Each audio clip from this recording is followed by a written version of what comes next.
কিছুদিন আগে আমির হামজা এক জায়গায় ওয়াজ করছে, খাদিজাতুল কুবরার পুরা জীবনী পড়লাম। জীবনে এক ওয়াক্ত নামাজ পড়েননি, একটা রোজা রাখেননি, জীবনে একদিনের জন্য পর্দায় থাকেননি, জীবনে একটা হজও করেননি, একটা টাকা যাকাতও দেননি। এই বক্তা বলেছে মা খাদিজাতুল কুবরা রাদিয়াল্লাহু তাআলা আনহা জীবনে নামাজ পড়ে নাই। ওর চাইতে মূর্খ বক্তা আসমানের নিচে জমির উপর আর নাই। বাংলাদেশের একটা আন্তর্জাতিক মিথ্যাবাদী আছে, আন্তর্জাতিক চাপাবাজ আছে। এটা ভারসাম্যহীন এক কাফেলা, এর নাম হলো আমির হামজা।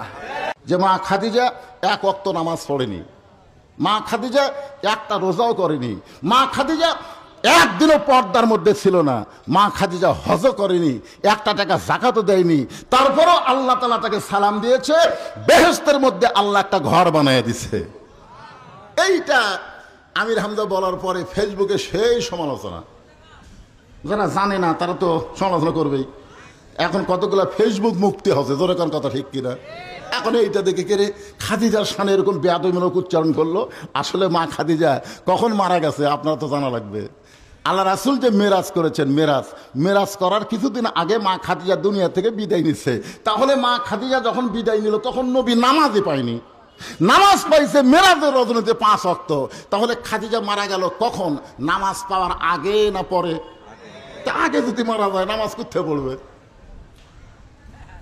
হিজরির 2য় সালে আল্লাহ তাআলা রোজা দিছে।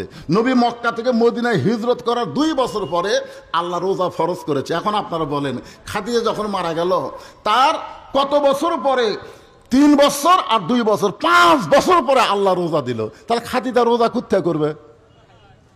জাকাত আইছে একই, রোজার বছরই জাকাত, তাহলে খাদিজা জাকাত কোথায় দিবে? হজ আইছে একেবারে হিজরতের 9ম বছরে হজ ফরজ, তাহলে খাদিজা হজ কোথায় হবে? আপনার বলেন, খাদিজার সময় পর্দার কোনো আইনই ছিল না, তাহলে খাদিজা পর্দা কেমনে করবে? এইগুলো না বুঝে বক্তারও বলা দরকার, বিশ্লেষণ করে ব্যাখ্যা করে। বক্তা হয়তো পরে ব্যাখ্যা করেছে, কিন্তু ওই ব্যাখ্যা পর্যন্ত যায়নি, ওটা আবার ইউটিউবেররা কাটিং করে ছাড়ে দিচ্ছে। দরকার কি করে ছাড়ে দিয়েছে? কাটিং করে ছাড়ে দিচ্ছে। আর জনগণ ওরে বাবা রে। এখন যে কোরআন থেকে আপনারা আলোচনা শুনবেন, ওয়াজ শুনবেন, তাফসির শুনবেন, তারপর আমার 2-1টা চুটকিও শুনবেন, আমার কোনো কথা কোরআনের বাহিরে না। প্রত্যেকটা জিনিস বোঝানোর জন্য এখন তুলে দেওয়ার কথা ছিল 10টায়, দিতে দিতে রাত 10:30 পার করে দিয়েছেন। এখন এতদিন পর এমনি তো 23 সালে আইসা ঘুরে গেছি, জোরে কোন কথা ঠিক কিনা? আপনাকে মনে আছে? আয় আয়, কি আফসোস যে আপনারা আমাকে দাওয়াত দিলেন, অথচ আমি আসলাম ঠিকই, আমাকে মাহফিলে উঠতে দেওয়া হলো না। শেষ পর্যন্ত একজন কান্নাকাটি করে বলেছিল, হুজুর আইসে যখন খালি মোনাজাতটা করে যাক, এই মোনাজাত চলবি না। আমি মোনাজাত করতে পারিনি। কোনো প্লেয়ার খেলবার সে যদি না খেলে ফেরত যায়, তার কলিজার যে কি কষ্ট হয়। খালি 23 সাল থেকে অপেক্ষা করতেছিলাম, আল্লাহ হায়াতের জিন্দগিতে একটা বার কি আমাকে ওই জায়গায় যাওয়ার তৌফিক দিব না? তো আল্লাহ তাআলা এই বছর আমাকে সে তৌফিক দান করেছে। আপনারাও কষ্ট করে বসে এবং দাঁড়িয়ে থেকে কথাগুলো শুনতেছেন। অত্যন্ত গুরুত্বপূর্ণ তথ্য নির্ভর আলোচনা করতে হবে, জোরে কোন কথা ঠিক কিনা? হ্যাঁ, এই জন্য এই দুটার আবার কি হলো, সাথে সাথে কি হলো? মানুষ বসার জায়গা পাচ্ছে না, আর এরা বসে জায়গা ছেড়ে দেয়। আবার আসবে কেন? আপনারা বলতেছেন পেশাব। এই আল্লাহর কোরআন একটা কেজের উপর দেন তো, একটা মাদ্রাসার মাহফিল কেজে একটা কোরআন শরীফ নাই। এই কোরআন শরীফের নাম কি? খালি আল কোরআন। আল্লাহ বলেছেন, অনুনাজ্জিলু মিনাল কোরআনি মা হুয়া শিফাউ ওয়া রাহমাতুল লিল মুমিনিন। মুমিনদের জন্য আল্লাহ তাআলা এই কোরআনকে শেফা স্বরূপ নাজিল করেছে। শেফা শব্দের অর্থ হলো যাবতীয় রোগ মুক্তি হিসাবে আল্লাহ কোরআনকে নাজিল করেছে মুমিনদের জন্য। আপনি সেই কোরআনের আলোচনা শুনতে এসে পেশাব লাগতে পারে। যদি আপনি বলেন যতই পেশাব লাগুক আমি উঠব না, এই মনে করে যদি ধৈর্য নিয়ে বসে থাকতে পারেন, আল্লাহর কোরআনের সিলায় পেশাব জাতীয় যত ব্যারাম আছে আল্লাহ সব ভালো করে দিবে। আল্লাহ পারে কি পারে না? জোরে এখন পারে কি পারে না? হ্যাঁ, আসতে পারে পেশাব, কিন্তু খালি ধৈর্য ধরবেন। ইন্নাল্লাহা মা'আস সাবিরিন, আল্লাহ ধৈর্যশীলদের সঙ্গে তুমি আসো। এই উঠে গেলে জায়গা পাবো না আল্লাহ, আমি উঠবো না, পেশাব করব না। প্রথমে একটু কুটকুট করবে, তারপরে দেখবেন আস্তে আস্তে পেশাবের জায়গা ঠান্ডা হয়ে যাবে। পেশাব জাতীয় যত ব্যারাম আল্লাহ ভালো করে দিবে। সুবহানাল্লাহ বলেন। কারণ কোরআনের ক্ষমতা আছে না নাই? জোরে করে আছে না নাই? আমি আপনাকে দেখাবো, একটু ধৈর্য ধরেন। যে কথা বলতেছিলাম, যে কোরআনের তাফসীর শুনতে আসছেন, আলোচনা শুনতে আসছেন, এই কোরআনের মধ্যে কোনো সন্দেহ নাই। আল্লাহ কি বলেছেন? জালিকাল কিতাবুল লা রাইবা ফিহি হুদাল লিন-নাস। কি তার মানে বোঝা গেল ভুল কইয়া লাভ নাই। আমি হুদাল লিন-নাস বলছি, আপনারা সাথে সাথে বলছেন হুদাল লিল মুত্তাকিন। তার মানে কি? কোরআন সবার জন্য হেদায়েত না। এই বাংলাদেশের মুসলমান দাবি করবে সবাই আল্লাহর কোরআনের দল করতে পারবে না। ধরে কোন কথা ঠিক কি না? কারণ এখানে আল্লাহ মুত্তাকিন শব্দ উল্লেখ করে বুঝাই দিয়েছেন, একমাত্র মুত্তাকি যারা কোরআন থেকে হেদায়েত পাবে তারা। আবু জেহেলের মতন কোরআন শুনবা আর তোমাকে কোরআন হেদায়েত দেবে? কখনোই দিবে না। আবু জেহেল সারা রাত কোরআন শুনছে, সারা রাত। আপনারা তো বসার জায়গা পাচ্ছেন, ওর বসার জায়গা হয়নি। চোরের মতন চুপি চুপি ঘরের বাহির থেকে সারা রাত কোরআন শরীফ তেলাওয়াত শুনছে।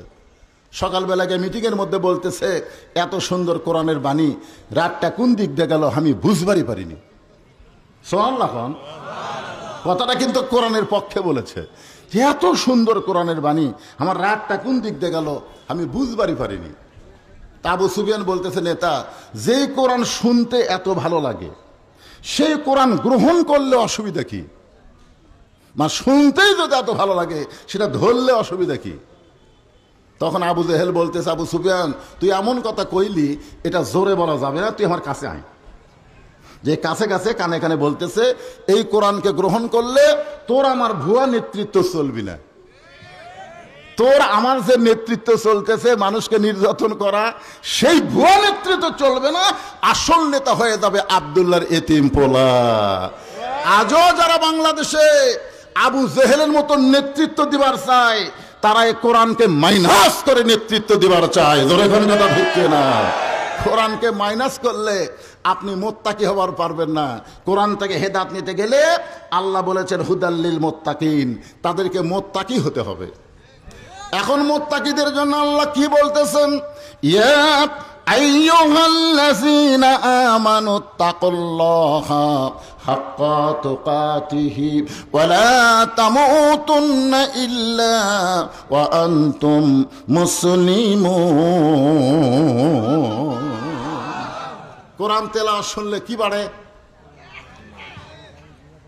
2-4 জন বলতেছে, ওয়াইজা তুলিয়াত আলাইহিম আয়াতুহু জাদাতুহুম ঈমানান ওয়া আলা রাব্বিহিম ইয়াতাওয়াক্কালুন। আল্লাহ বলতেছেন কোরআনের তেলাওয়াত যখন হবে, ওই তেলাওয়াতে ঈমান কি হবে? বৃদ্ধি পাবে। আর ঈমান বৃদ্ধি পাওয়ার লক্ষণ কি? এই ঈমান বৃদ্ধি পাওয়ার লক্ষণ কি? চুপ থাকা। আমরা এতদিন চুপ থাকা কিছু হয়নি, জবান খুললেই কাম হয়। জোরে কোন ঠিক কিনা? হ্যাঁ, এই জন্যে জবান খুলবেন কি দিয়া? আল্লাহু আকবার শব্দ দিয়া। যেই শব্দ শুনলে শয়তান পালায়া যায়, আল্লাহ খুশি হয়। এই জন্যে যখনই কোরআনের তেলাওয়াত শেষ হবে, মুমিন মুসলমান জবান খুলে বলবো আল্লাহু আকবার। কি বলবো? আল্লাহু আকবার। আল্লাহ বলতেছেন, যারা আমাকে বিশ্বাস স্থাপন করেছো তাদের 1 নম্বর আমল হচ্ছে আত্তাকুল্লাহ, 2 নম্বর আমল হচ্ছে হাক্কা তুকাতিহি, আর 3 নম্বর কথা হলো ওয়ালা তামুতুন্না ইল্লা ওয়া আনতুম মুসলিমুন, তোমরা মুসলমান না হয়ে মরো না। আমরা মুসলমানের ঘরে জন্ম নিয়ে কি হয়ে মরবো? কথা কয় না, মুসলমানের ঘরে জন্ম নিছি, মরবো কি হয়ে?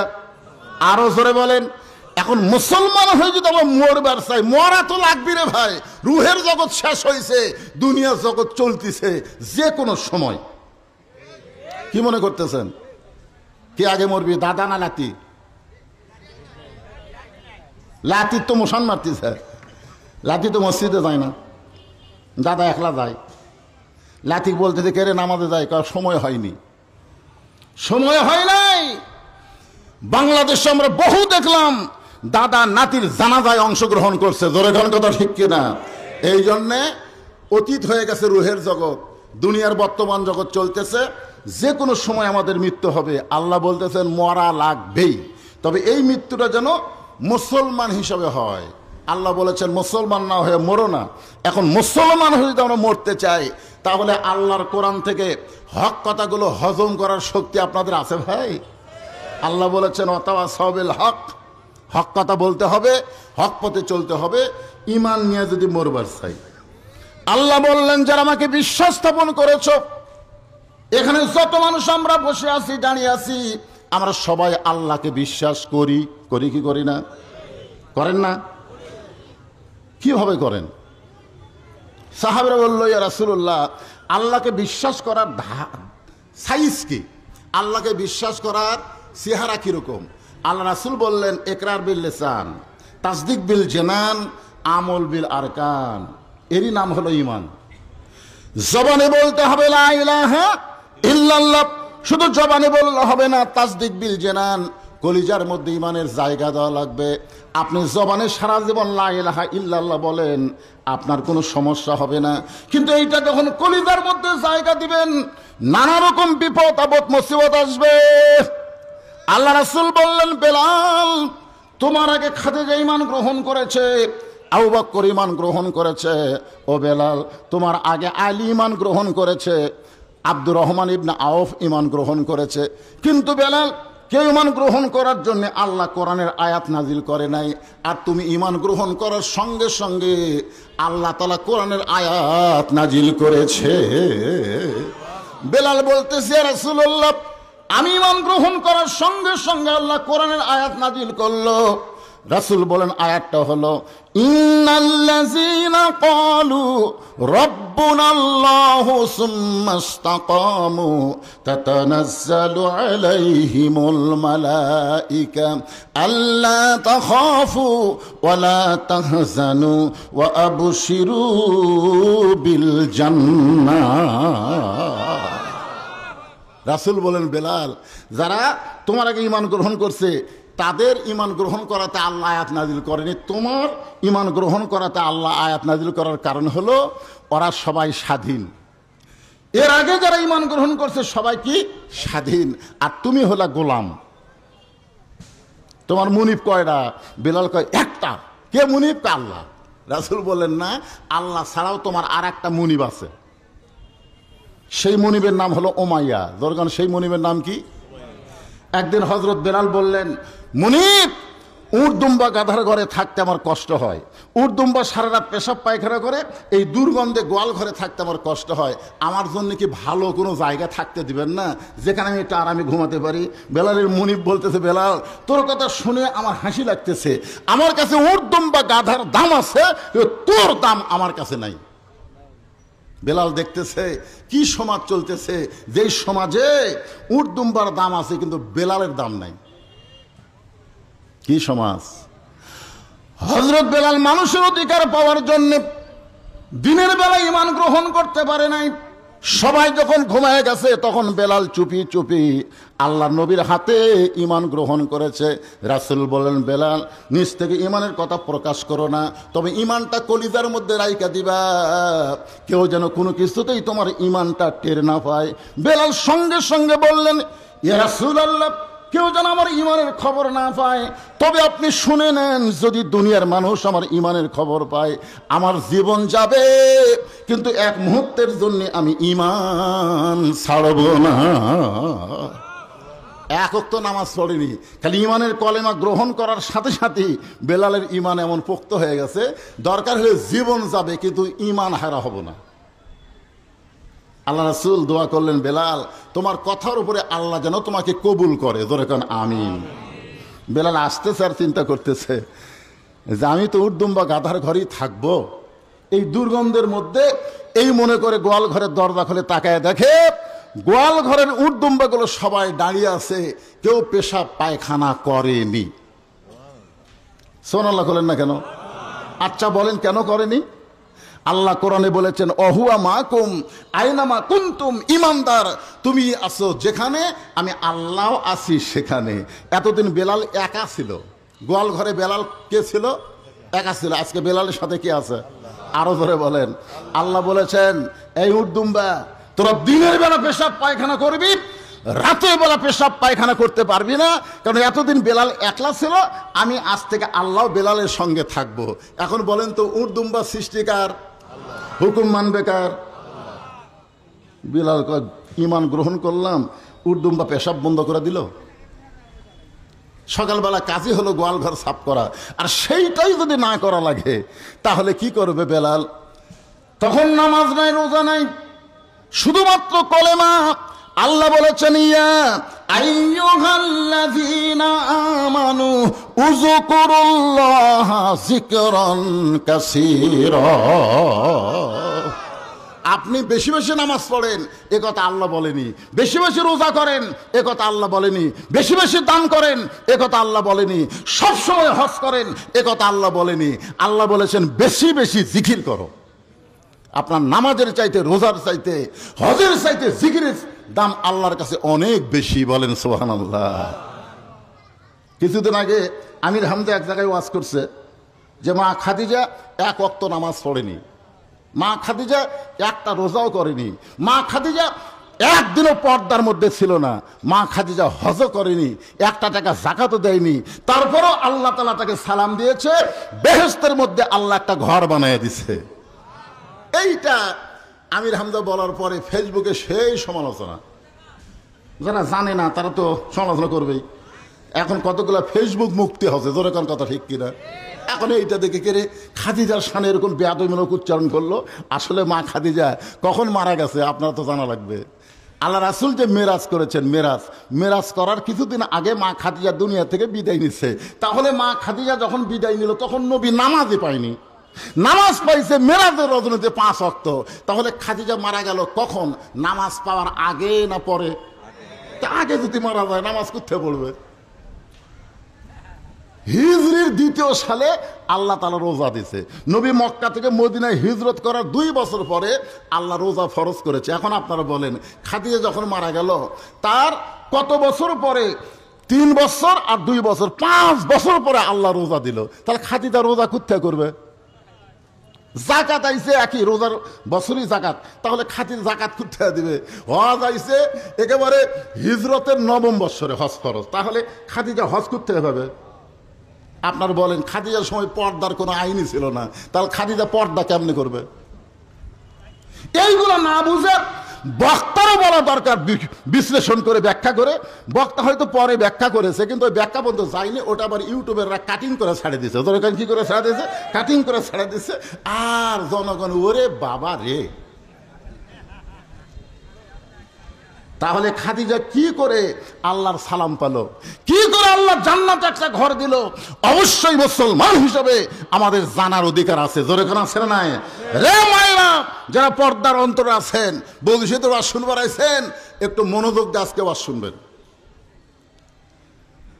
খাদিজাতুল কুবরা একটু মনোযোগ দিয়ে শুনবেন।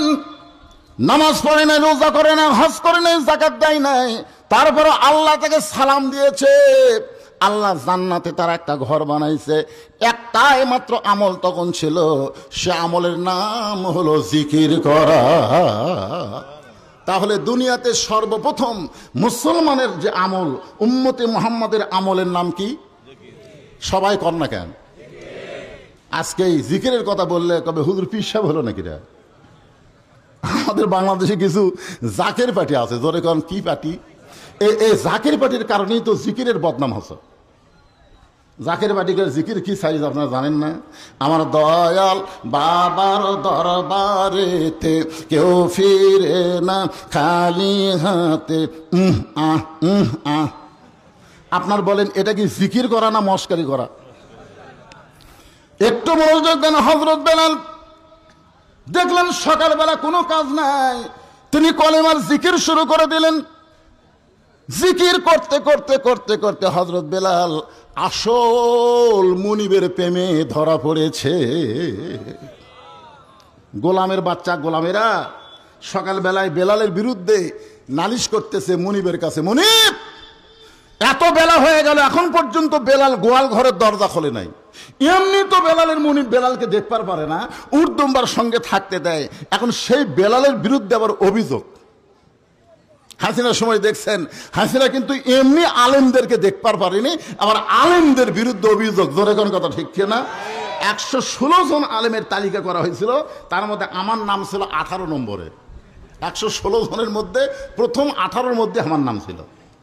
এই জন্য আপনাকে আব্দুল কুদ্দুস ওই কিন্তু আমাকে একেবারে ঢুক পারি দিচ্ছিল না। এরপরে মনে করলাম আর একটা আসলো পাটোয়ারি, ই হয়তো ভালো হবি, কিন্তু যে জাতের জাত, জোরে কোন কথা ঠিক, একই অবস্থা। আলেমদের বিরুদ্ধে অভিযোগ কেন? আলেমদের অভিযোগ কেন করবা?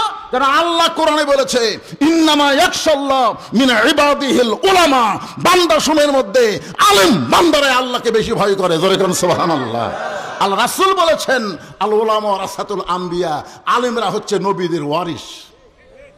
আর সে আলেমদের বিরুদ্ধে লাগছে। হাসিনার পতন কিন্তু এই আলেমদের বিরুদ্ধে লাগার কারণেই হয়েছে, জোরে কোন কথা ঠিক কিনা? প্রত্যেকটা আলেম হাইকোর্টে, সুপ্রিম কোর্টে কোনো বিচার পায়নি, কোনো বিচার নেই। তার আল্লাহর কাছে বিচার দিয়েছে, আল্লাহ চোখের পানি দিয়ে বিচার দিয়েছে। ভাইজান একটু মনোযোগ দেবেন। এমনি তো বেলালকে দেখতে পারে না, আবার সেই বেলালের বিরুদ্ধে অভিযোগ করেছে মুনিফ চামড়ার চাবুক নিয়ে, চামড়ার চাবুক না বেলালের দরজা এসে ডাকতেছে, বেলাল ও বেলাল, এত বেলা হয়ে গেল এখনো পর্যন্ত দরজা খুলিস না। বেলাল রে তোর এমন কি ঘুম হলো এখনো দরজা খুলিস না? কারণ বেলাল আসল মুনিবের কাছে ধরা দিয়েছে, নকল মুনিবের শব্দ বেলালের কানের মধ্যে ঢুকতেছে না। সুবহানাল্লাহ কন্যা খান। হ্যাঁ, হযরত বাইজিদ বোস্তামি নামাজের মধ্যে আছে মরুভূমিতে। এখন এক মেয়ে বাইজিদ বোস্তামির সামনে দিয়ে ঘুরতেছে। বাইজিদ বোস্তামি নামাজ শেষ করবে, এই মহিলা, এই তুমি কি পাগলি হয়ে গেলে নাকি? আমি নামাজ পড়তেছি আর তুমি আমার সামনে দিয়ে ঘুরতেছ। মহিলা মুসকে মুসকে হাসার বলে, নামাজ কার ইবাদত? এই জোরে কোন, নামাজ কার ইবাদত? তুমি যখন সালাতু মিরাজুল মুমিনিন, নামাজ হচ্ছে মুমিনদের জন্য আল্লাহর মিরাজ, আল্লাহর ইবাদতের মধ্যে শামিল হইছো, তোমার সামনে আমি ঘুরতেছি, তুমি কেমনে দেখলা? তার মানে বোঝা গেল তুমি নামাজের মধ্যে ছিল না। নামাজের ভিতরে থাকা আর নামাজ পড়া দুইটা এক না, দুইটা এক না, জোরে কোন কথা ঠিক কিনা? আজকে আমরা অনেকে নামাজ পড়ি কিন্তু নামাজের ভিতরে ঢুকতে পারি না। নামাজের নিয়ত করার সঙ্গে সঙ্গে দুনিয়ার নানা রকম খবর আমাদের কাছে চলে আসে। কি করেছি সারাদিন সব কথা মনে হয়, হয় কি হয় না? জোরে কোন হয় কি হয় না? কিন্তু সঠিকভাবে যদি নামাজের মধ্যে ঢুকতে পারি, আসসালাতু মিরাজুল মুমিনিন, নামাজ হচ্ছে মুমিনদের মেরাজ। বেলালের মুনিবের রাগ বেশি হওয়ার কারণে মারছে লাত্তি। দরজা খুলে গেছে, দরজা খুলে দেখে গোয়াল ঘর গোটা পরিষ্কার। সুবহানাল্লাহ বলেন। বেলালের মুনিব বলতেছে, এই গোলামের বাচ্চা, গোলামের, এই তোরা বেলালের বিরুদ্ধে আমার কাছে মিথ্যা নালিশ করলি যে বেলাল ঘুম থেকে চেতন পাইনি। তোরা যখন চেতন পাস নাই, তখন বেলাল চেতন পাইয়া গোটা গোয়াল ঘর পরিষ্কার করেছে। জোরে কোন সুবহানাল্লাহ। আসলে দেখেন, বেলালের মুনিব বেলালকে মারতে গিয়া বেলালের প্রশংসা করতেছে। আসলে বেলাল পরিষ্কার করছে, গোয়াল ঘর পরিষ্কার করেনি, কিন্তু ইমানের নূর দিয়া তার ভিতরের সমস্ত অন্ধকার পরিষ্কার করেছে। জোরে কোন কথা ঠিক কিনা? বেলালের মুনিব ডাকতেছে গোয়াল ঘরে, রে বেলাল তুমি কোথায়? বেলাল ডাকতে ডাকতে গোয়াল ঘরের কোনায় গিয়ে দেখে বেলালের গোটা দেহ থর থর করে কাঁপতেছে। ইজা যুকিরাল্লাহু ওয়াজিলাত কুলুবুহুম, যখন কেউ আল্লাহর জিকির করে, এই জিকির করার কারণে তার অন্তরের মধ্যে তড়পড়ানি শুরু হয়ে যায়। সোনাল বলেন, বেলাল জিকির করতেছে কার? আল্লাহ কি বলতেছেন? ইজা যুকিরাল্লাহু ওয়াজিলাত কুলুবুহুম। বেলালের অন্তরের মধ্যে তড়পড়ানি শুরু হয়েছে। বারবার বেলাল বলে ডাকতেছে, বেলাল কোনোই কথা কয় না। হঠাৎ চামড়ার চাবুক দিয়ে বেলালের মুনিব যখন বেলালের দেহে আঘাত করেছে, আঘাত করার সঙ্গে সঙ্গে বেলালের জবান ফসকে বের হয়ে গেছে, লা ইলাহা ইল্লাল্লাহু মুহাম্মাদুর রাসূলুল্লাহ। আচ্ছা, আমাদেরকে কেউ যদি চামড়ার চাবুক দিয়ে আঘাত করে, আমরা কি বলবো? ও মারে বাবারে। জোরে কোন কথা ঠিক কিনা? আপনি আল্লাহরে বলবেন না মারে বাবারে বলবেন? কোনটাকে বলবেন? কথা কয় না। আর যারা প্রকৃত ইমানদার তারা কি বলবে? আল্লাহ আল্লাহ, ও আল্লাহ তুমি কোথায় আল্লাহ, এই কথাই বলবে। আমরা বাপ মা চিনেছি কিন্তু আল্লাহকে আমরা চিনবার পারিনি। ধরে কথা কন না কেন ভাইজান? তো বেলালের গায়ে যখন আঘাত করেছে, বেলালের জবান ফসকে বের হয়ে গেছে, ভিতরে যা আছে সেটাই বার হবে। জোরে করার কথা ঠিক কিনা? আজকে যে যেমন মানুষ মাইক পালে দেখবেন সে কেমন বক্তব্য দেয়, কেমন বক্তব্য দেয়, কোরআন হাদিসের বিরুদ্ধে কথা বলে যাচ্ছে, আমরা কিছুই বলতে পারতেছি না। একটু মনোযোগ দিয়ে শোনেন, যে বস্তার মধ্যে সোনা আছে, বস্তার মুখ খুললে সোনাই বের হবে, আবার যে বস্তার মধ্যে ছাই আছে, মুখ খুললে ছাই বের হবে। জোরে কোন কথা ঠিক কিনা? বেলালের ভিতরে কি আছে? হ্যাঁ, যেই মাত্র জবান খুলেছে বের হয়ে গেছে লা ইলাহা ইল্লাল্লাহু মুহাম্মাদুর রাসূলুল্লাহ।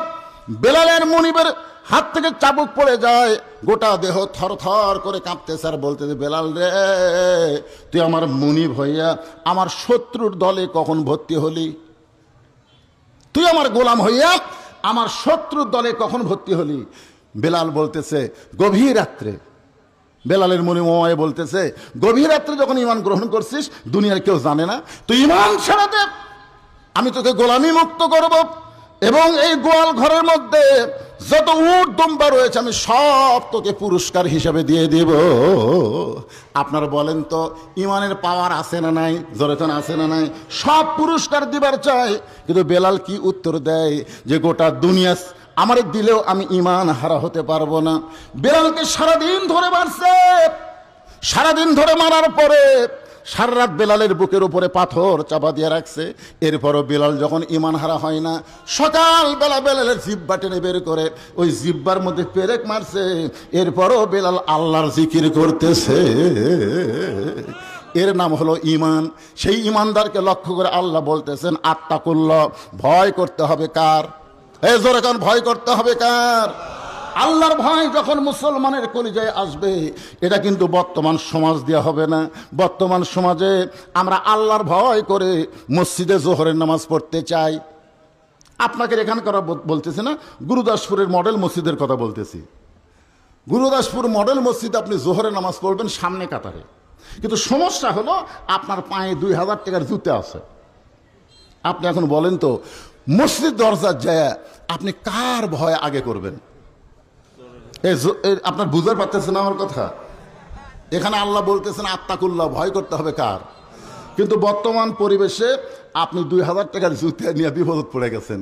কিন্তু জুতার দরজা থুয়া যদি ভিতরে যাই, আশা দেখবো আমি আছি কিন্তু আমার জুতা নেই। বর্তমান পরিবেশে ঠিক কিনা বলেন? তাহলে কি করতেছে? আস্তে করে জুতা তুলতেছে। তো দুই কান্দে দুই ফেরেশতা বলতেছে, আল্লাহ কি লেখমো? আল্লাহ বলতেছে, আমার ভয় আমার ঘরে ঢুকতেছে, কিন্তু বেটা বর্তমান পরিবেশ আগে চোরের ভয় করছে। তো ফেরেশতা বলে, তাহলে লিখবো কি?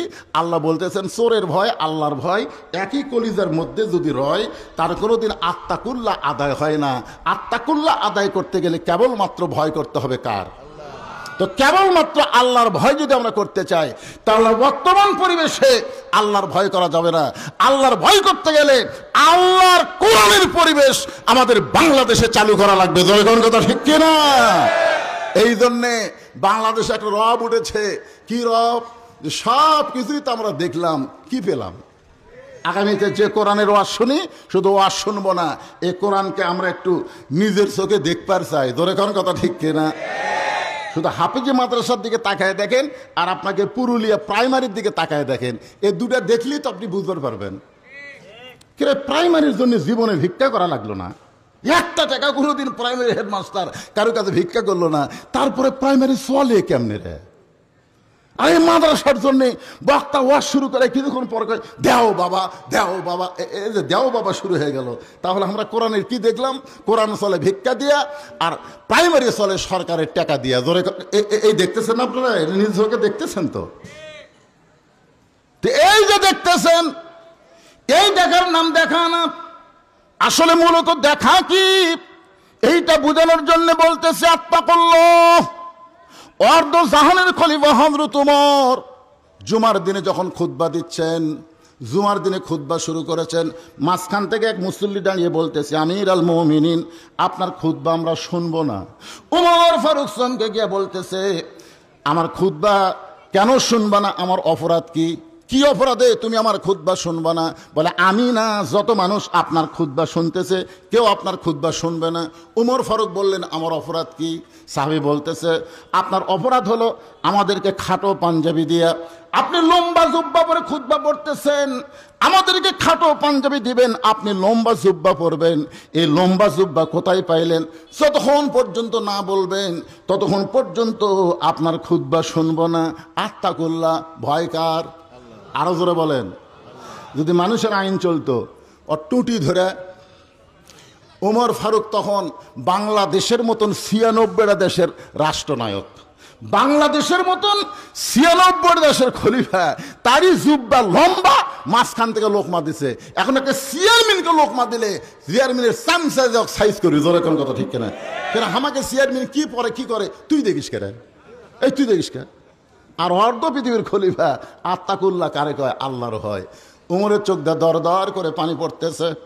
এমন সময় আব্দুল্লাহ ইবনে ওমর 30 পারা কোরআনের হাফেজ, 6 লক্ষ হাদিসের হাফেজ, সুবহানাল্লাহ বলেন। অর্ধ জাহানের খলিফা ওমর ফারুকের ছেলে কয় পারা কোরআনের হাফেজ? 30 পারা কোরআনের হাফেজ, 6 লক্ষ হাদিসের হাফেজ। বাবার পাশে গিয়ে বলতেছে রে নবীর সাহাবীরা, আমার বাবার জুব্বা লম্বা বলে তোমরা বাবার খুতবা বন্ধ করে দিলে, কিন্তু আমার দিকে একটাবার তাকায় দেখো, তোমরা খাটো হলেও নতুন কাপড় পরে নামাজ পড়তে আইছো, কিন্তু আমার পরনে নতুন কোনো কাপড় নাই। সাহাবেরা বলতেছে, বিশেষ করে ওসমান গনি বলতেছে আব্দুল্লাহ, আজকে জুমার দিনে সবাই নতুন কাপড় পরে নামাজ পড়তে আইছে, আর তুমি পুরাতন কাপড় কেন পরলা? আব্দুল্লাহ কান্দের বলে, আমি পুরাতন কাপড় কেন বললাম? যদি আজকে আমি নতুন কাপড় পরতে চাইতাম তাহলে আমার বাবার জুব্বা লম্বা হতো না। সুবহানাল্লাহ বললেন না? তোমরা যখন সবাই ঘুমিয়ে যাও তখন আমার বাবা ঘুমায় না। যেদিন থেকে বাবা আমার মদিনার খলিফার দায়িত্ব পাইছে সেদিন থেকে বাবা কোনো নেতা না, বাবা তখন জনগণের সেবক হয়ে গেছে। সবাই যখন ঘুমায়, আত্তাকুল্লাহ কার ভয়ে? আল্লাহর ভয়ে আমার বাবা ঘুমায় না। মানুষ কে কোথায় কিভাবে আছে নিজের চোখে দেখার জন্য চোরের মতো সারা রাত আমার বাবা ঘুরে বেড়ায়, চোরের মতো সারা রাত। হয়তো তোমার ঘুরতে ঘুরতে দেখতেছে একটা পুরুষ মানুষ তাঁবুর বাহিরে এসে খালি উত্তরে যায় দক্ষিণে যায়, একবার উত্তর দিকে যায় একবার দক্ষিণে যায়। ওমর ফারুক এই দৃশ্য দেখার পরে তিনি বললেন, লোকটা তো অস্থির, আর অস্থির লোককে যদি তুমি থামাবার চাও নবীর তরিকা মোতাবেক তাকে সালাম দাও। ধরে গেল কি দাও? তো লোকটা একবার উত্তরে যাচ্ছে দক্ষিণে যাচ্ছে, খালি এই ছটফট ছটফট করতেছে। ওমর ফারুক তাকে স্থির করার জন্যে সালাম দিলেন, আসসালামু আলাইকুম ইয়া আব্দুল্লাহ। লোকটা সালামের উত্তর দেয় না। ওমর ফারুক আবার সালাম দিলেন, আসসালামু আলাইকুম ইয়া আব্দুল্লাহ, রে আল্লাহর বান্দা তোমার উপর আল্লাহর রহমত বর্ষিত হোক। লোকটা সালামের উত্তর দেয় না। ওমর ফারুক যখন আবার সালাম দিবার চাচ্ছে এমন সময় লোকটা বলে, এই মিয়া, বারবার আমাকে সালাম দাও মিয়া, তুমি জানো না আমার মনের মধ্যে শান্তি নাই? তোমার সালাম খেলে উপর দিক দিয়ে যায়, ভিতরে ঢুকতেছে না। ওমর ফারুক জোড়হাত করে বললেন, ভাইজান আপনার সমস্যা কি? বলে, আমার বাড়ি হলো অমুক জায়গায়, আমি যাচ্ছি অমুক জায়গায়। ওমর ফারুক যখন কোরআন দিয়ে রাষ্ট্র চালায় তখন দিনেও যা রাতেও তাই। জোরে খান সুবহানাল্লাহ। দিনের বেলাও যা রাতের বেলাও তাই। কোরআন দিয়ে যখন রাষ্ট্র চলে তখন দিনের বেলাও যেমন শান্তি, রাতের বেলাও আরো ঘুরে শান্তি। সুবহানাল্লাহ কন্যা খান। তা আমার বউকে নিয়ে, আমার গর্ভবতী বউকে নিয়ে আমি অমুক কাফিলায় যাচ্ছি। এই মাঝ রাস্তা আমার গর্ভবতী বউয়ের প্রসব ব্যথা শুরু হয়েছে। আর বউটা যখন প্রসব ব্যথায় কাতরাকাতি শুরু করছে তখন আমি তাঁবু টাঙ্গাইয়া আমি অস্থির হয়ে ঘুরতেছি। এই মুহূর্তে আমি ধাত্রী পাই কোথায়? আমি কখনো উত্তরে যাই দক্ষিণ যাই, মিয়া আমার মধ্যে যন্ত্রণা আর খালি সালাম দাও। ওমর ফারুক মুচকে হেসে বললেন, ভাইজান ইন্নাল্লাহা মা'আস সাবিরিন, ধৈর্যশীলদের সঙ্গে আল্লাহ রয়েছে, তুমি একটু ধৈর্য ধরো, আমার কাছে ভালো ধাত্রীর খবর আছে। সুবহানাল্লাহ কোন। এক দৌড়ে বাড়িতে গেলেন, বাড়িতে গিয়ে ডাক দিলেন আব্দুল্লাহর মা। যে আব্দুল্লাহর মা বলে ডাক দিছে, সঙ্গে সঙ্গে ওমর ফারুকের বিবি দরজা খুলে দিস। ওমর ফারুক চুম করছে, কে গো? আমি রাতের বেলা মানুষের দুঃখ কষ্ট দেখবার যাই, আমি মনে করছিলাম 2-3 বার ডাক দিলেও তুমি চেতন পাবা না, এই গভীর রাত্রে আব্দুল্লাহর মা বলতে দরজা খুললা কারণ কি? বলে আপনি যেদিন থেকে মানুষের দুঃখ কষ্ট রাতের বেলা দেখা শুরু করছেন, আমি সেই রাত থেকে সারা রাত দরজায় দাঁড়িয়ে দাঁড়িয়ে আমি আল্লাহর কাছে দোয়া করি, আল্লাহ আমার স্বামীকে তুমি হেফাজত করো। জোরে কোন সুবহানাল্লাহ। আপনি মানুষের দুঃখ কষ্ট নিজের চোখে দেখবেন, আর আমি বউ হইয়া ঘুম পারবো, আপনি সেই বউ আমাকে পাঠান। আমি আমার বউরে বহুদিন কইছি ওয়াজ করে রাত্রিবেলা বাড়িতে আসবো। আমি মনে করছিলাম হয়তো ওমর ফারুকের বইয়ের মতন আমার বউ হবে। আল্লাহর কোরআন আমার সামনে, কোনোদিন আমার বউকে আমি চেতন পাইনি। যতদিন আমার মা জীবিত ছিল, বিশ্বাস করেন আমার মাকে কোনোদিন ডাকা লাগেনি। আমার জুতার শব্দই মা বুঝবার পারে। রাত 2টা হোক 3টা হোক, আমি মার জানলার ডাক হাঁটা যাতি, মা বলে বাবা বলতাম ডাক দিস না বাবা, আমি চেতন আছি। মা যখন দরজা খুলে দেয়, আমি একদিন পায়ে পড়ে বললাম, মা কোনোদিন আপনাকে ডাকা লাগে না, আপনি দরজা খুলে দেন, চেতন কেমনে পান? মা বলতেছে তোর বউ ঘুমানোর আগে আমাকে বলেছে আজকে তুই ওয়াজ করে বাড়িতে আসবি। এইটা শোনার পরে দুনিয়ার কোনো মা ঘুমাতে পারে না, দুনিয়ার কোনো মা ঘুমাতে পারে না। আজকে যাদের মা নাই তারা বুঝতেছে 23 সালের 25 ডিসেম্বর আমার মা দুনিয়া থেকে বিদায় নেওয়ার পর আমি বুঝতেছি যারা বাবা নাই, যার মা নাই, এই দুনিয়াতে তার আর কেউ না আছে। কথা কন আছে? আর যাদের বাপ মা আছে তারা বুঝবার পারতেছে না। বাপ মা যতদিন জীবিত থাকে সন্তান বুঝবার পারে না। দাঁত থাকতে মানুষ দাঁতের মূল্য দেয় না, চোখ থাকতে মানুষ চোখের গুরুত্ব বোঝে না। যখন দাঁত পড়ে যায়, চোখ চলে যায়, তখন বোঝে চোখ আর দাঁতের গুরুত্ব কি। জোরে কোন কথা ঠিক? বাপ মা আছে তো বুঝবার পারতেছেন না। একের বইয়ের কাছে বইয়ের মা বসে আছে, ওই এখন বলতেছে আম্মা আম্মা আমি বাজারে যাচ্ছি, আপনি ডাব খাবেন না গ্লুকোজ খাবেন?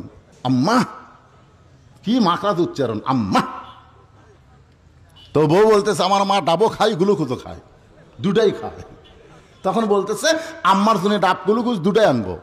এই বলে ব্যাগ না বের হচ্ছে, দেখে দরজাত মা খাড়া হয়ে আছে। ওই মা দেখার পরে নজর নিচের দিকে করছে। মায়ের মুখের দিকে তাকালে, বাবার মুখের দিকে মহব্বতের নজর দিলে আল্লাহ হজের সওয়াব দেয়। সুবহানাল্লাহ খান দেখেন। আর এই শয়তান কি করছে, মাটির দিকে তাকে হাঁটতেছে। মা কয় কে রে বা, আমি দরজাত কখন থেকে দাঁড়ায় আছি, তুই একটাবার আমার দিকে তাকাস না। গত সপ্তাহে 10 টাকার পান কিনে দিছিস, পান কিন্তু ফুরে গেছে, আজকে আমার জন্য 10 টাকার পান আনবি। ছেলে বলতেছে এই জন্যই তো তাকাই না, খালি খাই খাই। মা 10 টাকার পান চাই, খালি খাই খাই। আর শাশুড়ির জন্য ডাব আনবে, গ্লুকোজ আনবে। এরকম বেটা নামক পাটা আছে না নাই? জোরে কোন আছে না নাই? আল্লাহ কোরআনে বলেছেন ওয়াকাদা রাব্বুকা আল্লা তা'বুদু ইল্লা ইয়াহু ওয়া বিল ওয়ালিদাইনি ইহসানা। আল্লাহু আকবার। একটু মনোযোগ দিয়ে শুনবেন। ওমর ফারুক দৌড়ে এসে দরজায় যেই মাত্র বললেন আব্দুল্লাহর মা, সঙ্গে সঙ্গে দরজা খুলে দিল। ওমর ফারুক বলেন আব্দুল্লাহর মা জান্নাতে যাবার চাও? তো বলে জান্নাতে যাবার চাই মানে? জান্নাতে যদি যাবার চাও তাহলে গরম পানি একটা প্রসব কিভাবে সন্তান ধাত্রীরা দুনিয়াতে আনে সেই ব্যবস্থা নেও। ওমর ফারুকের বিবি সব কিছু নিয়ে গভীর রাত্রে ওমরের সঙ্গে চলতেছে। তাবুর অপর পৃষ্ঠে ঢুকাইয়া দিয়া ওমর ফারুক লোকটাকে শুধু বলতেছে ইন্নাল্লাহা মা'আস সাবিরিন, ধৈর্যশীলদের সঙ্গে আল্লাহ আছে, আর অস্থিরতা ঘরে লাগবে না। ভালো ধাত্রী ঢুকছে। কিছুক্ষণ পরে বাচ্চা যখন প্রসব হয়, তখন ওমর ফারুকের বিবি বলতেছে এ আমির আল মুমিনিন, আপনার বন্ধুকে খবর দেন তার সন্তান এবং বিবি সুস্থ আছে। আপনারা তো সুবহানাল্লাহ করলেন, কিন্তু ওমর ফারুকের বউ যখন বলতেছে আমির আল মুমিনিন, উনি তখন অবস্থা কি? এই লোকটার অবস্থা কি যে সালামের উত্তর দেয়নি, পায়ের কাছে পড়ে বলতেছে আহারে আমি কত বড় বেয়াদব, আপনি 3-3বার সালাম দিলেন, আমি সালামের উত্তর দিলাম না। ওমর ফারুক বলতেছেন ভাই তুমি আল্লাহর কাছে বলো আল্লাহ যেন অধমকে মাফ করে দেয়, কারণ ঠিক মতো তোমার খোঁজ নিবার পারিনি বলেই তুমি অস্থির হয়ে গেছো। আব্দুল্লাহ বলতেছে রে দুনিয়ায় নবীর সাহাবীরা তোমরা আরামে সারা রাত ঘুমাও, কিন্তু আমার বাবার চোখে ঘুম নাই। যেদিন থেকে মদিনার খলিফা হয়েছে সেদিন থেকে আমার বাবার রাতের বেলা চোখের ঘুম নাই। মানুষগুলো কে কোথায় কিভাবে আছে নিজের চোখে দেখার জন্যে আমার বাবা একা একা ঘুরতেছে। হঠাৎ হযরত ওমর দেখতে পায় তাঁবুর মধ্যে আগুন জ্বলতেছে, আর 2টা বাচ্চা মা মা বলে কাঁদতেছে আর বলতেছে, মা আমাদের খুব ক্ষুধা লাগছে, মা তাড়াতাড়ি খাবার দাও। মা বলতেছে, গোস্ত সিদ্ধ হলেই তোমাদেরকে খাবার দেব। উমর ফারুক চিন্তায় পড়ে গেলেন, দুম্বার গোস্ত হলে বড়জোর 8 ঘন্টা লাগবে, উটের গোস্ত হলে বড়জোর 1 ঘন্টা লাগবে। এত গভীর রাত হয়ে যায়, এখনো পর্যন্ত গোস্ত সিদ্ধ হয় না। এটা কিসের গোস্ত? উমর ফারুক আস্তে আস্তে তাবুর নিকটে গিয়ে বললেন, মা তোমার 2টা সন্তান ক্ষুধার জ্বালায় কাঁদে, এখনো পর্যন্ত তোমার গোস্ত সিদ্ধ হয় না। মা এখনো পর্যন্ত তোমার গোস্ত সিদ্ধ হয় না, মা তুমি এমন কি গোস্ত সিদ্ধ করতেছ? মেয়েটা বলে, পথিক আমার বাড়ি হলো ইয়ামিন দেশে, আমি শুনতে পাইলাম মদিনার খলিফা ওমর অত্যন্ত ভালো মানুষ। ইয়ামিন থেকে খলিফা ওমর ভালো মানুষ জানার পরে আমার 2টা এতিম বাচ্চাকে নিয়ে আমি মদিনায় উমরের কাছে আসলাম। কিন্তু বিকেলবেলায় এত মানুষের ভিড়, এই ভিড় ঠেলে আমি উমরের কাছে কেমনে যাব? যাবার পারলাম না। নিয়ত করেছি আগামীকাল সকালবেলা উমরের দরবারে যাব, আগামীকাল সকালবেলায় উমরের দরবারে যাব। এই মনে করে রাতের বেলা আমার 2টা এতিম বাচ্চাকে বুকের মধ্যে নিয়ে আমি ঘুমাবার চাই। কিন্তু বাচ্চা 2টা ক্ষুধার জ্বালায় বারবার শুধু কাঁদতেছে। আমি এখন সান্ত্বনা দেওয়ার জন্যে পাতিলের মধ্যে পাথর আর পানি নিয়ে নিচে আগুন জ্বালায় বলতেছে, বাবা গোস্ত সিদ্ধ হলেই তোমাদেরকে খাবার দেব। আমার পাতিলে কোনো গোস্ত নাই, সিদ্ধ কেমনে হবে পথিক? আমি মা হয়ে যে কি বিপদে পড়েছি। আমার মনে হয় সকালবেলা পর্যন্ত আমার সন্তান 2টা বাঁচবে না। আত্তাকুল্লাহ, আল্লাহর ভয়ে হযরত ওমর বলতেছে, মা তুমি একটু ধৈর্য ধরো, মা তোমার 2টা বাচ্চাকে তুমি একটু সান্ত্বনা দিয়া কোনো মতে জীবিত রাখার চেষ্টা করো, মা। এই বলে হযরত ওমর এক দৌড়ে বাইতুল মালের দরজায় আসলাম আসলাম বলে ডাক দিলেন। আসলাম দরজা খুলে বলে, আমির আল মুমিনিন এই গভীর রাত্রে আমার ডাকতেছেন, বলে খাবার একটা বস্তা আমার মাথায় উঠায় দে। আসলাম বলতেছে, ই আমির আল মুমিনিন আপনি হলেন আমির, আমি হলাম চাকর, হুকুম দেন কোথায় বস্তা নিয়ে যাওয়া লাগবে। ওমর বলে, আসলাম রে চাকর আর মুনিব না, চাকর আর মুনিব না। এই দুনিয়াতে তুমি আমার বস্তা মাথায় নিবার চাচ্ছ, কিন্তু হাসরের ময়দানে একজনের পাপের বোঝা কেউ মাথায় নেবে না। দে আমার মাথায় বস্তা উঠাইয়া দে। আসলাম অগলিল আমরি মিনকুমকে মানতে গিয়া খাবার বস্তা যখন মাথায় তুলে দিলেন, ওমর ফারুক বস্তা নিয়ে এত জোরে দৌড় মারতেছেন। পিছন দিক থেকে আসলাম বলতেছি, আমির আল মুমিনিন আপনি এত দূরে দৌড় মারলে আপনি পড়ে যাবেন, আপনার কষ্ট হবে। ওমর ফারুক বলে, আসলাম রে সময় মতো যদি পৌঁছবার না পারি তাহলে জাহান্নামের আগুনকে আল্লাহ উমরকে পুড়ায় ফেলবে। আত্মা করলাম হাক্কা তুকাতিহি, এত জোরে দৌড় মারলেন। তাবুর নিকটে গিয়ে বললেন, মা তোমার 2টা সন্তান কি জীবিত আছে? মা মেয়েটা বলতেছে, পথিক এখন পর্যন্ত আমার সন্তান 2টা জীবিত আছে। ওমর ফারুক বললেন, তাহলে তাড়াতাড়ি রুটি আর হালুয়া তৈরি করো। মেয়েটা রুটি আর হালুয়া তৈরি করে ওমর ফারুকের হাতে যখন দেয়, ওমর ফারুক রুটি আর হালুয়া নিয়ে 2টা বাচ্চাকে 2 উরাতের উপরে বসা মুখের মধ্যে ঢুকায় দিচ্ছে। বাচ্চা 2টা রুটি হালুয়া খায় আর ওমর ফারুকের মুখের দিকে ফ্যাল ফ্যাল করে তাকায়। ওমর ফারুকের চোখ দিয়ে দর দর করে পানি পড়তেছে। 2টা বাচ্চা বলে, কে গো আপনি এই গভীর রাত্রে এমন করে কাঁদতেছেন? আমরা এতিম, আমাদের কোনো বাবা নাই, কিন্তু আপনার দয়া দেখে আমরা হারানো বাবাকে মনে হয় ফিরে পাইলাম। ওমর ফারুক কান্দার বলে, আল্লাহ এই অধমকে জাহান্নামের আগুন তুমি হেফাজত করো। মেয়েটা বলে, পথিক রে তুমি জাহান্নামকে নিয়ে কেন ভয় করতেছো? ভালো মানুষের গল্প শুনেছি, কিন্তু মানুষ এত ভালো হয় কোনোদিন আমি কল্পনা করিনি। আমি আল্লাহর কাছে বলতে চাই, আল্লাহ উমরকে মদিনার খলিফা না বানায়া তোমাকে যদি মদিনার খলিফা বানাইতো তাহলে মদিনা আল্লাহর জান্নাত হয়ে যেত। আল্লাহু আকবার। আত্তাকুল্লাহ হাক্কা তুকাতিহি, আমরা ভয় করি কাকে? আরো জোরে বলেন, আল্লাহ। যতই গণ আল্লাহ, মানুষের তৈরি আইন দিয়ে যদি বাংলাদেশ চলে, মুখে বলা যাবে ভয় করে আল্লাহকে, কিন্তু অন্তর দিয়ে করতে পারবেন না। যেই কোরআনের ওয়াজ শুনতেছেন, এই কোরআন মোতাবেক আমাদের চলা লাগবে। জোরে কোন কথা ঠিক কিনা ভাইজান? ওমর ফারুক এত ভয় করেছে, কারণ কি? সে আল্লাহর কোরআন অনুযায়ী চলে এবং কোরআন অনুযায়ী রাষ্ট্র চলায়। আব্দুল্লাহ বলতেছে, এ ওই সাহাবীরা তোমরা খাটো পাঞ্জাবি হলেও নতুন পোশাক পরেছো, আর আমার দিকে তাকায় দেখো আমি পুরাতন কাপড় পরাইছি। ওসমান গনি বলে, আব্দুল্লাহ তুমি পুরাতন কাপড় কেন পরলা জুমার দিনে? বলে, আমি যদি নতুন কাপড় পরতাম আমার বাবার জুব্বা লম্বা হতো না। তোমরা সবাই যখন ঘুমায় থাকো আমার বাবা গভীর রাত্রে আমার দরজায় গিয়ে ডাকতেছে, আব্দুল্লাহ আব্দুল্লাহ বলে। আমি দরজা খুলে তাকায় দেখি বাবার হাতে একটা পাঞ্জাবি। আমি খুশি হয়ে বললাম, বাবা বাইতুল মাল থেকে আমার একটা পাঞ্জাবি দিছে, আপনি আর একটা দিবে রাখছেন? আসলে নেতার বেটা হওয়ার মধ্যে লাভ আছে। আমি একটা পাঞ্জাবি পাইছি, আপনি আর একটা দিবে রাইছেন। ওমর ফারুক বললেন, ইন্নাল্লাহা ইয়ামুরুকুম আন তুআদ্দুল আমানাতি ইলা আহলিহা ওয়া ইযা হাকামতুম বাইনান নাস আন তাহকুমু বিল আদল।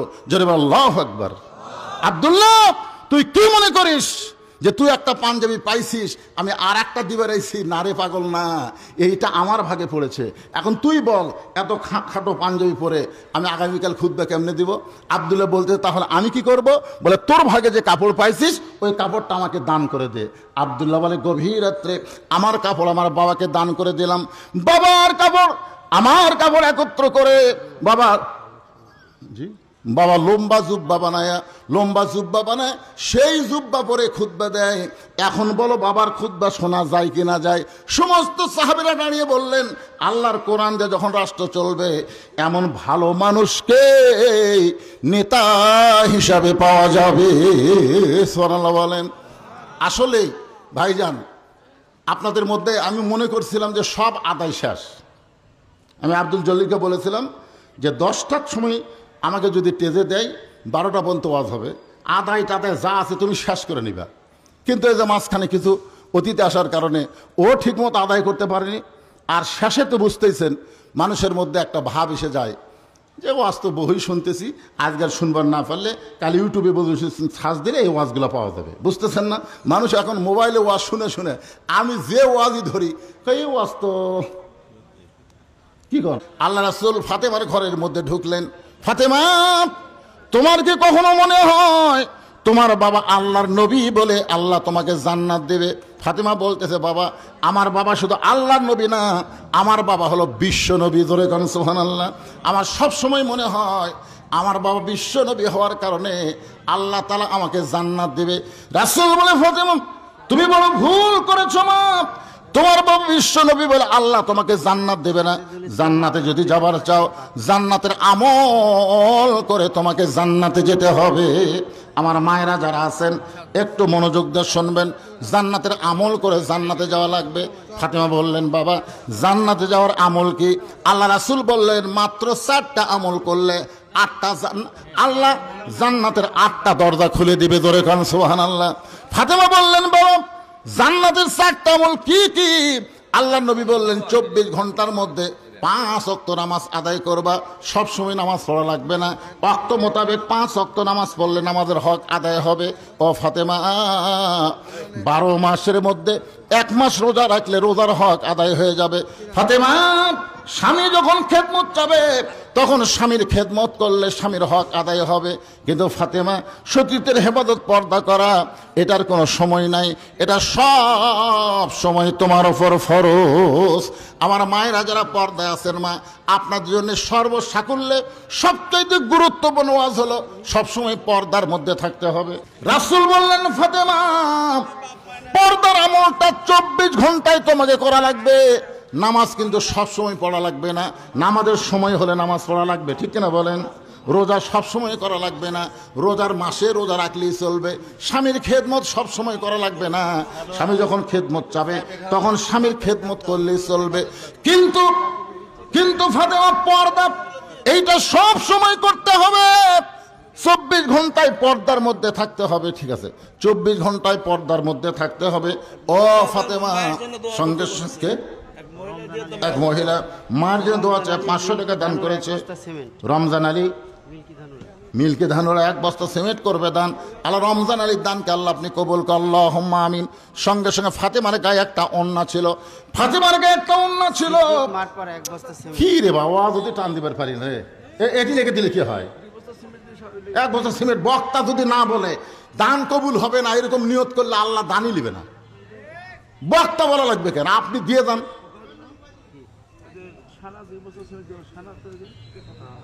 আপনারা এত দান এখনো পর্যন্ত তোলেনি, আর এই মাদ্রাসায় দান করে মাশাআল্লাহ, এত দান আগে আদায় করছে, মনে করছে আদায় শেষ, এত লোক যে দান করবে।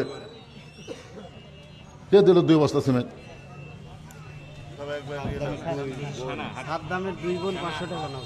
সাদ্দামের 2 বোন 500 টাকা দান করছে।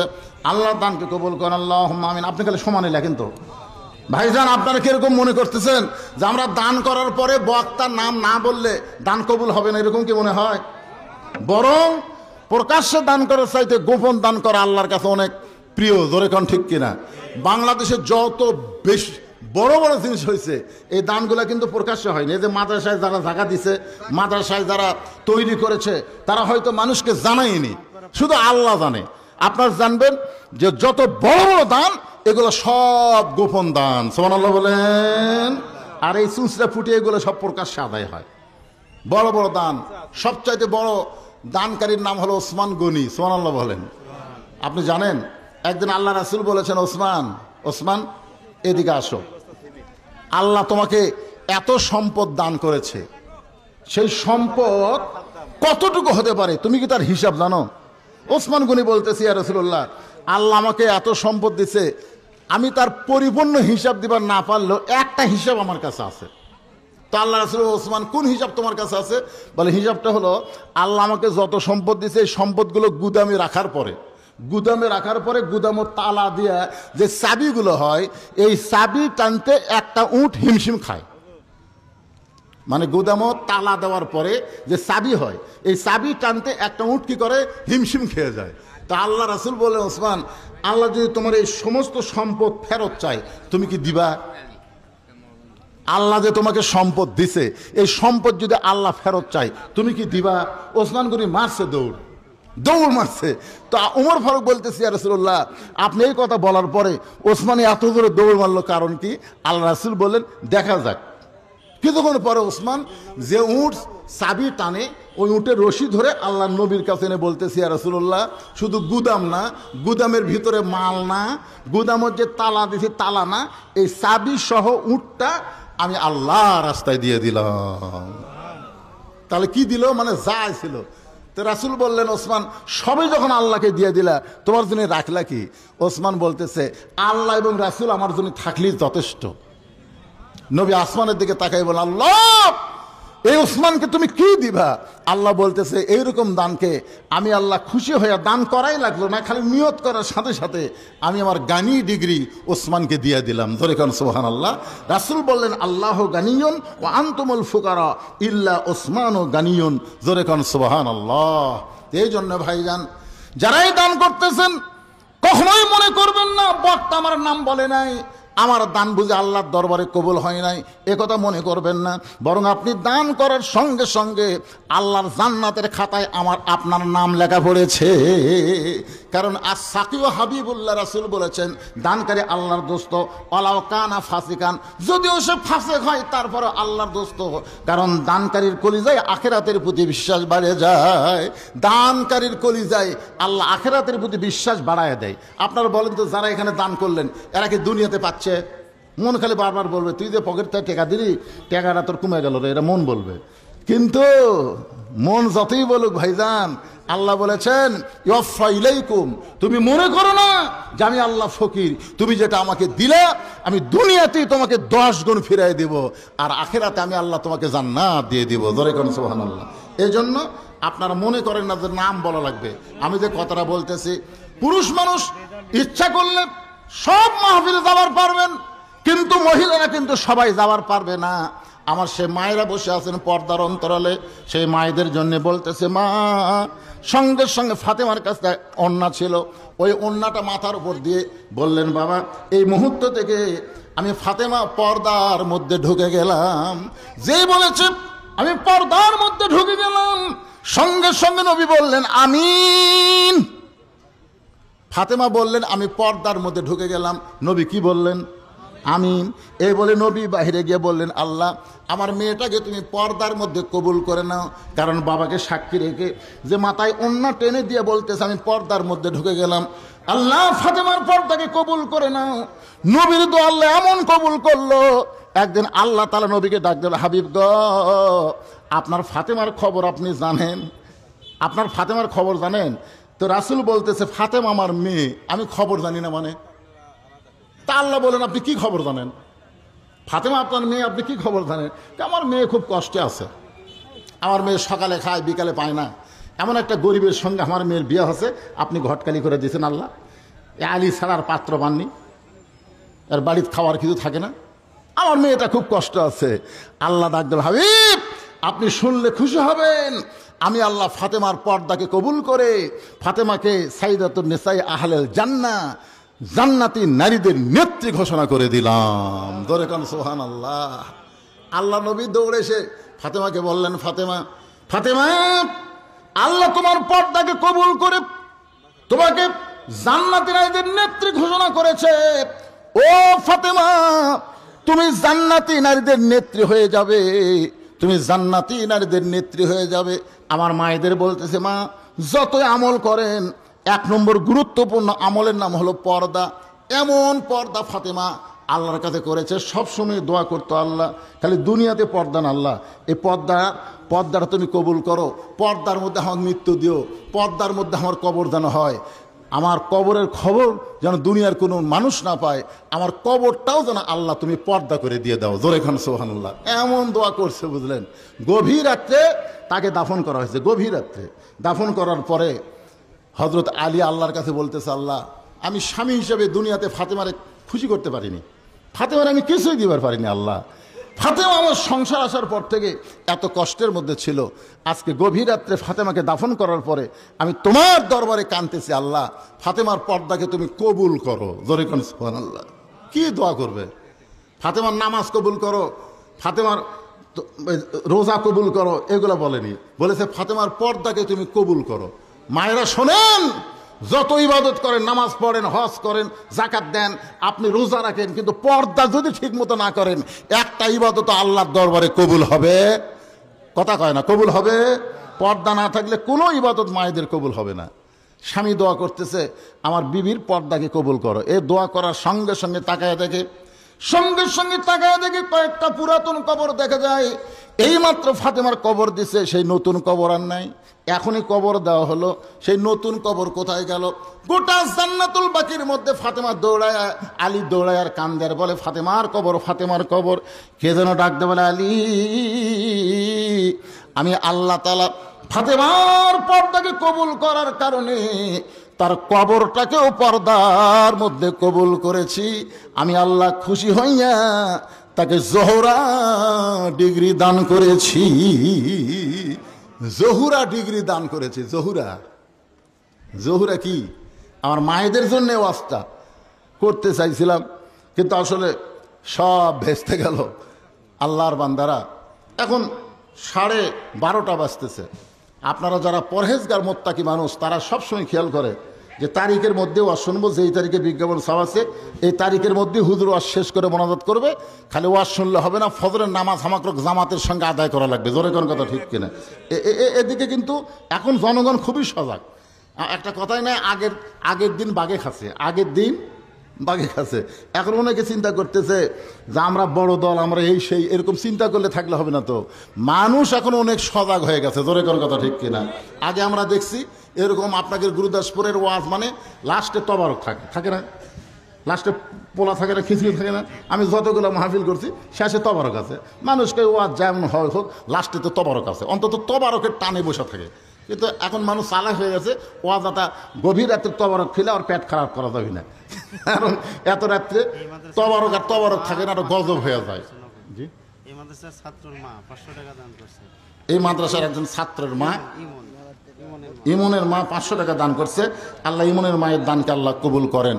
সকলে বলে আল্লাহুম্মা আমিন।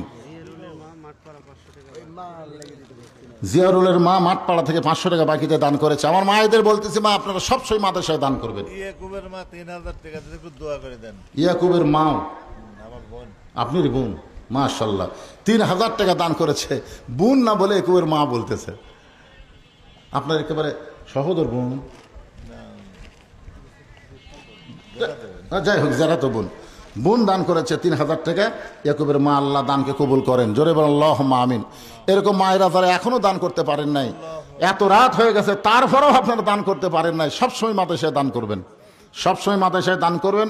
আর আপনাদের এলাকায় আপনার যারা আছেন, আপনাদের সন্তানগুলো, এবারে কোনো ছাত্রের মাথায় পাগড়ি দেওয়া হলো না, ঠিক কিনা বলেন? পাগড়ি দেওয়া হয়েছে? এই কথা কন না কেন, পাগড়ি দেওয়া হয়েছে? তবে হাফেজ সাহেবকে বলবো প্রতি বছর এখানে যেন পাগড়ি দেওয়া হয়, এরকম চেষ্টা করা লাগবে। খালি মাদ্রাসা চালালে হবে না, হাফেজ বার করা লাগবে। কি বার করা লাগবে? হাফেজ বার করা লাগবে। আগামীতে যেন এই মাদ্রাসা থেকে 30 পারা করে হাফেজ বের হয়। জোরে কোন আল্লাহুম্মা আমিন। জোরে বলেন আল্লাহুম্মা আমিন। সকলে ইস্তেগফার পড়েন। আস্তাগফিরুল্লাহ রব্বি মিন কুল্লি জামবি ওয়া তুবু ইলাইহি। রাজশাহী মেডিকেলে আছে, 2000 টাকা দান করেছে, দোয়া চাই। আচ্ছা, সবার জন্য দোয়া করো। বাইজিদ রাজশাহী মেডিকেলে আছে, অসুস্থ, 2000 টাকা দান করেছে, দোয়া চাই। যারা আশেপাশে এখনো আছেন ভাইজান, আপনার সবাই দোয়ায় সামিল হন, আসেন, দোয়া করা হবে, সবার জন্য দোয়া করা হবে, সবার জন্য আমরা দোয়া করব প্রাণ ভরে। সবাই ইস্তেগফার। আস্তাগফিরুল্লাহ রব্বি মিন কুল্লি জামবি ওয়া তুবু ইলাইহি লা হাওলা ওয়ালা কুওয়াতা ইল্লা বিল্লাহিল আলিয়্যিল আযীম। আল্লাহুম্মা সাল্লি আলা মুহাম্মাদ, আল্লাহুম্মা বারিক আলা মুহাম্মাদ। আপনাদের কিছু বলার আছে নাকি? কারো কিছু বলার আছে? কিছু হিসাব টিসাব কি বলা লাগবে না এখন? ওলা হিসাব পরে। আচ্ছা, ঠিক আছে। আপনি সভাপতি সাহেব কিছু বলবেন? দোয়া করে দিচ্ছি, বসেন। এই যারা দাঁড়িয়ে আছেন বসেন, সবাই আসেন, দোয়ায় শামিল হন। আল্লাহুম্মা আমিন। আল্লাহুম্মা আনতাস সালাম ওয়া মিনকাস সালাম, তাবারাকতা ইয়া যাল জালালি ওয়াল ইকরাম। মাবুদ, কঠিন গরমের ভিতরে আমার গায়ে ফ্যানের বাতাস আসতেছে, তাও আমার কপাল ঘামতেছে। আরামের বাড়ি, আরামের ঘুমকে বাদ দিয়া, ফ্যানের বাতাসকে বাদ দিয়া, দীর্ঘ রাত পর্যন্ত যারা জান্নাতের বাগানে বসে বসে কোরআন হাদিস আলোচনা শোনার শেষে আমি গুনাহগারের সঙ্গে রহমতের দরজায় ফকির হয়ে দোকানে হাত তুলেছি। আল্লাহ গো, মেহেরবানি করে আজকের মাহফিল আমাদের সকলের হেদায়েতের জন্যে, নাজাতের জন্যে, জান্নাতের জন্যে কবুল করো। এই মাহফিলের শুরু থেকে শেষ পর্যন্ত যত আলোচনা হয়েছে আল্লাহ, এর মধ্যে যদি ত্রুটি হয়, ভুল হয়, মাফ করে দিও। এর যা হাদিয়া মঞ্জুর করো, সোনার মদিনায় নবী পাকের রওজা মোবারকে আল্লাহ কবুল করে নাও। তামাম আম্বিয়ায়ে কেরাম, আসহাবে কেরাম, তাবিনী কেরাম, তাবিনী কেরাম, তামাম পৃথিবীর মাটির নিচে যত মুমিন মুমিনা শুয়ে আছে আল্লাহ, সকলের আরওয়াফের হাদিয়া কবুল করো। আল্লাহ, আমরা যারা হাত তুলেছি, আমাদের জনম দুঃখনী মা বাবা যাদের অন্ধকার কবরে চলে গেছে, সকলে আমার সঙ্গে পড়েন রব্বি রহমহুমা কামা রব্বায়ানি সগীরা। আল্লাহ, আমাদের বাপ মার কবরকে জান্নাতের টুকরা বানায় দাও। আল্লাহ, এই মাদ্রাসাকে কিয়ামত পর্যন্ত কবুল করে নাও। এই মাদ্রাসার জায়গা আমি দিয়া আজকে যারা অন্ধকার কবরে চলে গেছে আল্লাহ, মাদ্রাসার ওসিলায় তাদের কবরকে জান্নাতের টুকরা বানিয়ে দাও। এখন পর্যন্ত যারা মাদ্রাসাকে চালাইতেছে, কত কষ্ট করে মানুষের কাছ থেকে টাকা পয়সা চায়া চায়া, আল্লাহ যারা কষ্ট করে এই মাদ্রাসা বর্তমান পর্যন্ত চালাইতেছে, তাদের সকলকে মাদ্রাসার ওসিলা করে জান্নাতি মানুষ কবুল করে নাও।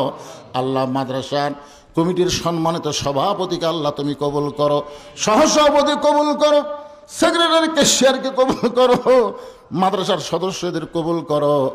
মাদ্রাসার যারা দান করলো তাদের সকলের দানগুলোকে আল্লাহ তুমি কবুল করে নাও।